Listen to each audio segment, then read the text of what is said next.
Gente, uma coisa que todo mundo fala pra mim é que tem medo de entubar, né? Esse medo de intubação, ele é real, é uma situação que a maioria dos profissionais tem medo. Eu acho que a pior coisa para um médico ou para qualquer profissional da emergência, né, multidisciplinar, é a parada cardiorrespiratória, porque ninguém quer, e a intubação é um passo antes, né? Então, dá insegurança, dependendo do paciente, dá insegurança mesmo. Então, a gente tem medo mesmo. Então, nesse vídeo, nós vamos esclarecer algumas dúvidas aí, para que você possa ter um pouquinho mais de segurança na hora de efetuar a intubação.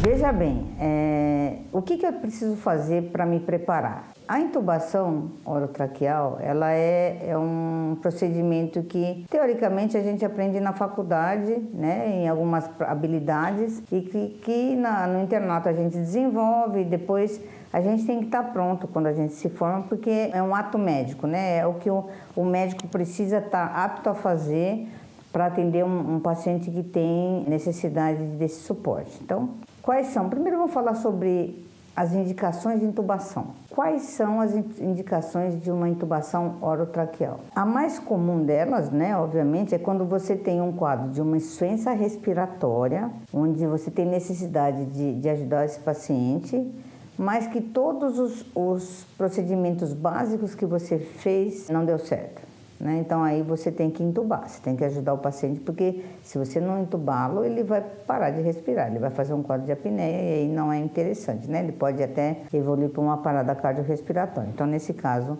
é uma das principais indicações. Uma outra indicação que tem é quando você tem um trauma craniano, onde você tem não só um trauma craniano, né, mas tem alguma alteração neurológica, onde o Glasgow esteja abaixo de 9.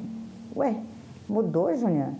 Não, abaixo de 9 é menor ou igual a 8, é a mesma coisa, é só mudei a maneira de falar, tá bom? Como existem essas duas formas de falar, vocês precisam ter esse conhecimento, ok? Então, tanto abaixo de 9 quanto menor ou igual a 8 tá certo, tá bom? Então, por que é que eu tenho que intubar alguém que esteja nessa condição? Porque a pessoa não consegue proteger a própria via aérea, né? Não tem reflexo, não consegue tossir, não consegue vomitar, então acaba que pode broncoaspirar. Então, é quando o conteúdo gástrico vai para a árvore respiratória. Isso é péssimo, porque você pode desencadear em um quadro de uma pneumonite química, que é extremamente grave. Por isso que a broncoaspiração é uma coisa que nós temos que evitar a todo custo. Então, tem a indicação de intubação. Outra situação que a gente tem que lembrar, né, que é a indicação para fazer intubação, é quando você tem uma lesão, vamos dizer assim, tem um ferimento penetrante na região cervical, onde pegou um vaso, uma artéria, por exemplo, a carótida, e começou a sangrar demais, só que não sai, não exterioriza, né? Começa a crescer um hematoma cervical em expansão. Ele começa a crescer e começa a empurrar a via aérea para o outro lado, ou envolve, né, ele disseca, o sangue disseca aí no entorno da via aérea e pode fazer uma compressão extrínseca, que chama. Mas aí você fala assim, mas a traqueia ela é composta por anel cartilaginoso, então não tem como apertar, né? Não tem como obstruir. O que a gente sabe é que, na verdade, a traqueia, ela realmente tem um anel cartilaginoso que fica 2/3 somente da parte anterior. A parte posterior, o terço posterior é membranoso, tá? Por quê? Porque a parede posterior da traqueia, ela está intimamente relacionada com a parede anterior do esôfago. Quando o sangue ele começa a crescer, ele começa a dissecar esse tecido entre os dois e ele pode formar um hematoma nessa região.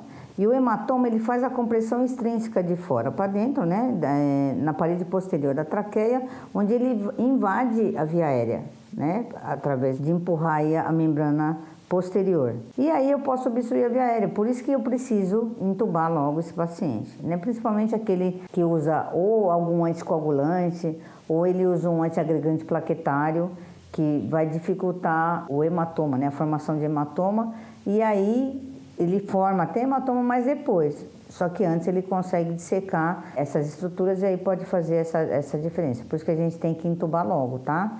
que é para poder manter a perviedade da via aérea. Então essa é uma indicação também importante, tá? Quando a gente tem lesão de traqueia ou lesão de laringe, de traqueia, que aí é um dano na árvore respiratória, também tem indicação de fazer uma intubação e aí dessa vez tem que ter um pouquinho mais de cuidado, porque dependendo da lesão na traqueia, você pode ter desvio dela, Então cortou, vamos supor que tenha lesado a via aérea a ponto de você ter um desvio em um determinado ponto e que se você não alinhar essa via aérea antes de passar o tubo, você pode fazer uma lesão completa. Então, se era uma lesão parcial, pode virar completa. E isso que é difícil, Então, muitas vezes, a gente se segura externamente na tentativa de alinhar essa via aérea e passa um tubo até talvez um pouquinho mais fino para que ultrapasse o ponto de lesão e eu consiga fazer com que ele ultrapasse esse ponto para poder ventilá-lo adequadamente, tá certo? Uma outra situação que tem é queimadura de via aérea. Quem queima a via aérea faz um inchaço muito grande da mucosa da traqueia, então fecha muito rápido, Fecha a glote, fecha a traqueia e aí não consegue passar um tubo. Então você não tem que esperar aquele paciente a falar que está com falta de ar ou que ele comece a ficar rouco para você identificar que tem obstrução de via aérea. Você tem que identificar antes. Então, examinou alguém que tenha queimadura de face, queimou cabelo, queimou sobrancelha, vibriça nasal, barba ou bigode. Você pede para abrir a boca, ele está com a boca vermelha, se percebe que está vermelho de queimado, tem que entubar agora. Ah, mas ele está consciente, ele tá com uma saturação boa, eu não tenho que entubar. Pelo contrário, você tem que entubar e é agora. Quanto antes você fizer, melhor para o doente, porque ele vai se beneficiar disso, tá? Outra situação é vítima de incêndio, Onde ele tenha fuligem na via aérea. Então a boca está preta, ele está cuspindo preto, está tossindo preto, tem catarro com coisa preta, que é carvão, A fuligem é carvão. E o carvão ele gruda de tal maneira que ele impede a passagem do oxigênio do alvéolo para a circulação. Então é um estado extremamente grave, isso é muito ruim. Por isso que a gente tem que entubar e tentar ventilar, até às vezes fazer um pouquinho de lavado brônquio para tirar o excesso, para que a gente consiga oxigenar esse doente. Esse paciente vai estar muito, muito ruim, ele vai estar muito grave. Então, queimadura de via aérea ou inalação de fumaça, deixando aí a fuligem na via aérea, é extremamente grave e existe muito risco, porque nesses casos o profissional pode se confundir, porque a oximetria de pulso, que é um recurso que a gente usa muito para nos ajudar a raciocinar, vai estar mostrando para mim que o paciente está com uma saturação de 99%, 100%. E isso não é legal. A saturação do oxímetro, eu tenho que lembrar que é um parâmetro. Ele está me mostrando que está alto, mas por que está alto então, se ele está oxigenando pouco? Por que a saturação está grande? Porque ele está intoxicado por monóxido de carbono. Onde tem fumaça, tem monóxido de carbono. E a ligação do monóxido de carbono na hemoglobina faz uma formação de carboxihemoglobina, que é o monóxido ligado na hemoglobina. E esse monóxido de carbono, a ligação entre ele e a hemoglobina é 210 vezes mais forte do que com o oxigênio. A oxihemoglobina, que é o oxigênio dentro da hemoglobina, é igual a carboxihemoglobina, que é o monóxido de carbono na hemoglobina. E o leitor, o sensorzinho, que é o oxímetro de pulso, ele é um sensor, ele é um parâmetro. Ele serve para me dizer se está melhorando ou piorando, ele não serve para dizer se está bom ou se está ruim. Então, no caso de um paciente queimado, o 99% ou 100% de saturação não quer dizer que o paciente esteja oxigenando adequadamente. Ele pode estar intoxicado por monóxido de carbono e aí sim, se eu não tratar de maneira adequada, ele pode evoluir muito mal, inclusive para uma parada cardiorrespiratória. Até o tratamento para intoxicação por monóxido de carbono é oxigênio a 100%. Então, a gente tem que fazer... tem que lembrar desse detalhe e você poder tratar de maneira adequada. Então, tem queimadura de via aérea ou tem fuligem da boca, tem que entubar. Então, é outra indicação. O que mais? Os clássicos são esses. Insuficiência respiratória refratária ao tratamento convencional. Quando você tem alteração do nível de consciência, o Glasgow abaixo de 9 ou menor ou igual a 8. Queimadura de via aérea, hematoma cervical em expansão, Edema de glote pode acontecer numa reação anafilática e a gente tem que ser ligeiro porque pode fechar, né, a glote, a via aérea, a entrada. Mas se você, dependendo da gravidade, às vezes você tem que entubar, né, porque senão ele vai fechar e você não consegue ventilar. Mas é só a nível de glote, né, a nível de corda vocal, por isso que muitas vezes dá tempo de fazer alguma coisa, mas você tem que ser rápido, né, lógico. Essas são as clássicas que a gente não pode deixar de lembrar, tá bom? Então, tem medo de entubar? Tem que ter receio, não medo. Porque se você tiver medo, você não pensa, né? E isso que é ruim. Então, o que eu dou de dica para vocês? Antes de entubar, lógico que você tem que ter certeza que seu equipamento está funcionando. Só que você não pode descobrir isso na hora, você tem que tentar saber antes. Então, o que a gente faz? Nós vamos fazer a checagem do material de abordagem de via aérea antes. Quando eu cheguei no plantão, não tem nada, está tranquilo, eu vou lá e checo o meu material. Então, eu vejo se o laringoscópio está funcionando, se a pilha está boa, porque se a pilha estiver fraca, a luz ela fica fraca. E aí na hora que eu vou laringoscopar um paciente crítico, eu posso ter dificuldade de visualizar a via aérea porque a luz está fraca. Fica tudo muito difícil de ver, né? Fica muito escuro, por exemplo. Então você não identifica as estruturas direito. Isso é um grande erro. Então chegou no plantão, você está numa sala vermelha, você está dentro de uma UTI, checa o seu material, vê se está tudo certinho, porque na hora que dá precisão, você não pode ficar checando para ver se a pilha está fraca ou não. Você tem que ver isso antes. Então tem que checar o material antes, quando você chega no plantão. Porque aí você tem certeza que quando chegar, você sabe exatamente onde é que está cada coisa, já foi testado, está tudo bonitinho, você já viu que tem o material, onde é que está a cana, onde é que está o fio guia se você usar, onde é que está o bugie que vai te ajudar, onde é que está a máscula-laríngea, onde é que está, o seu equipamento está testado, você já testou também o monitor e o ventilador. Então você tem todos os componentes, né, de que você vai precisar numa intubação, pronto para te ajudar. Porque na hora da gente, quando a gente indica meio que em cima da hora, vamos dizer assim, e tem que ser rápido. Você tem que estar com tudo na mão, né? E aí vem o medo maior. Será que eu vou conseguir? Você já checou todo o seu material logo cedo no seu plantão. Perfeito, isso aí tem que fazer. E aí, será que eu vou conseguir? Olha, para você ter êxito na intubação, muitas vezes a gente tem que, na maioria das vezes, a gente tem que sedar. Tem que fazer analgesia, tem que fazer sedação, e tem que às vezes fazer bloqueio neuromuscular. Ué, Júnia, mas eu preciso fazer analgesia? Porque intubar dói? Intubar não é que dói. A intubação, a gente faz analgesia, que na verdade é uma anestesia, né?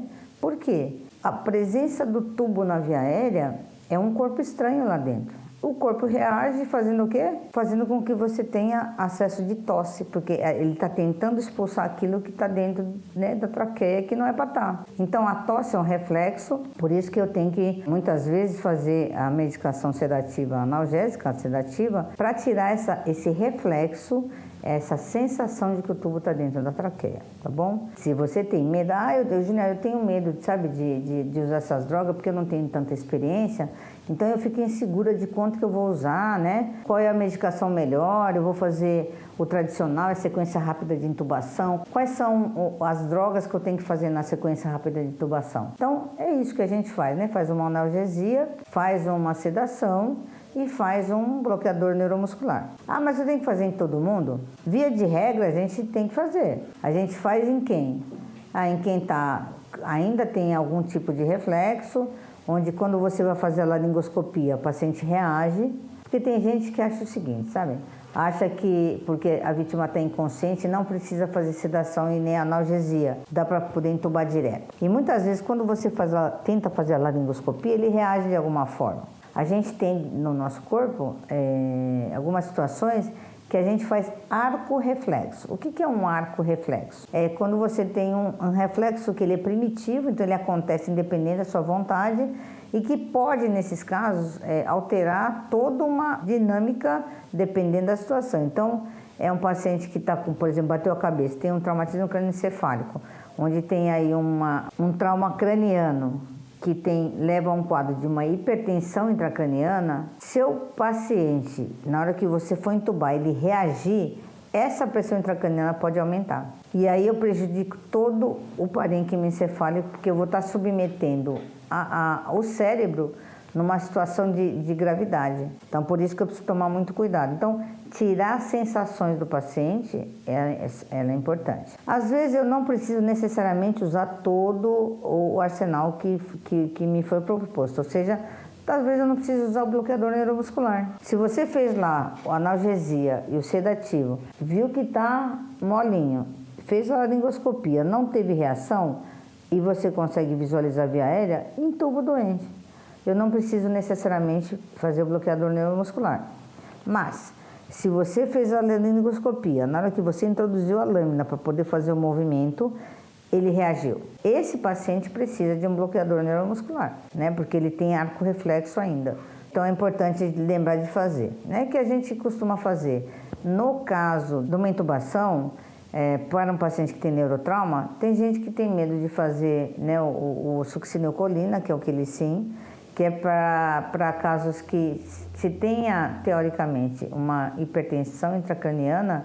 Quando você administra o succinilcolina, né, que é essa medicação, esse bloqueador neuromuscular, ele é despolarizante. Então, ele vai fazer o quê? Ele vai fazer fasciculações do seu corpo até a hora que, quando solta a placa neuromuscular, ele libera a substância que faz a gente acabar fasciculando a musculatura. Isso faz contração. Isso aumenta também a pressão intracraniana, por isso que teoricamente ela não é favorável. Então eu tenho esses recursos, eu posso usar outro tipo de bloqueador neuromuscular, que é o rocurônio, por exemplo, que ele não é despolarizante, então por isso que dá para fazer também. Mas existem outros medicamentos, né? Então a gente costuma usar o fentanil, o dormonide e o succinilcolina. Essa seria a sequência rápida de intubação. Mas a gente pode usar outra coisa também. A gente pode usar lidocaína, né, como anestésico, e pode usar a cetamina, que também ajuda a diminuir, né, os reflexos e melhorar a condição do nível de consciência, tá bom? Então, também é outro recurso terapêutico, né? O mais importante é a gente saber o seguinte: todo paciente merece ser sedado, porque para acabar com esse problema do arco reflexo. A gente só não intuba, só não faz medicação para quem está em parada cardiorrespiratória, porque aí não tem reflexo nenhum. Teoricamente, você consegue fazer a visualização aí da via aérea sem grandes problemas, né? Não tem reação do paciente. Lembrar que essas situações de intubação, ela realmente dá medo, mas se você estiver preparado e se você estiver proficiente, se você fizer com uma certa sistematização, se você fizer o procedimento sempre do mesmo jeito, né, tomando todos os cuidados antes, durante e depois da intubação, com certeza você vai ter um êxito no seu procedimento. Para quem trabalha em sala vermelha ou no SAMU, ou no resgate, né, você tem que ter essa proficiência, tá? Você tem que saber fazer isso porque seus pacientes precisam disso, principalmente pacientes de trauma, viu? Onde você tem a necessidade de fazer a permeabilização da via aérea para que ele consiga ventilar melhor, uma vez que no trauma, dependendo da gravidade da lesão, o meu corpo ele não consegue dar conta e aí eu posso prejudicar ainda mais, sendo que se eu tiver uma condição boa, eu tiver proficiente, eu faço a intubação e o paciente fica melhor, tá bom? Então, esses medos a gente precisa superar. Existem vários cursos de via aérea difícil aí pelo Brasil que são excelentes, né? Recomendo que vocês façam, até para conhecer situações onde vocês vão ter, se eu tenho dificuldade de intubar, o que eu posso fazer para melhorar? Então, o conhecimento, ele diminui esse medo. Eu acho que a gente tem que ter receio, talvez, tem que ter respeito pela via aérea, agora medo não, porque o medo congela, né? O medo, ele não deixa você pensar, se quer pensar. E muitas vezes você sabe, mas que na condição que o paciente está, que você decidiu que tem que intubar, você mesmo se inibe, você acha que vai ter dificuldade, e aí você fica naquela angústia, será que eu vou conseguir, será que eu não consegui? Faço uma via aérea alternativa, né, utilizando máscara laríngea ou um tubo laríngeo, ou sei lá o que eu posso fazer para melhorar. Gente, confia no que você está fazendo. A maioria das vias aéreas são fáceis. A maioria, né, dos procedimentos são bem sucedidos. Primeiro porque se você tem preocupação de melhorar, você vai fazer a melhor técnica, você vai usar a melhor técnica. Então a chance de sucesso é muito grande. Se você seguir a técnica, a chance de erro é minúscula. O que não pode é você cada vez faz de um jeito, você não tem uma sistematização, você não tem um passo a passo dentro de você que faz você fazer a coisa cadenciada. O mais importante não é fazer tudo de uma vez. O importante é você fazendo sistematizado para que seja mais rápido, né? Você consegue abreviar alguns intervalos, isso é muito importante. Quem vai entubar tem que estar preparado. Tem que estar preparado, você tem que ter ciência de que você é capaz, vai lá e faz. Não consegue, você tem dificuldade, existem vários cursos, né, de abordagem de via aérea. Faça um deles para você perder esse medo, né? Não pode ter medo, tem que ter respeito pela via aérea. Essas são as sugestões que eu te dou para que você não tenha mais esse medo de entubar. Se você curtiu esse assunto, esse conteúdo, se inscreve no canal e ativa as notificações. Clica aí no sininho que toda vez que a gente colocar um vídeo, você vai receber a notificação de que chegou alguma coisa nova. Obrigada e até a próxima.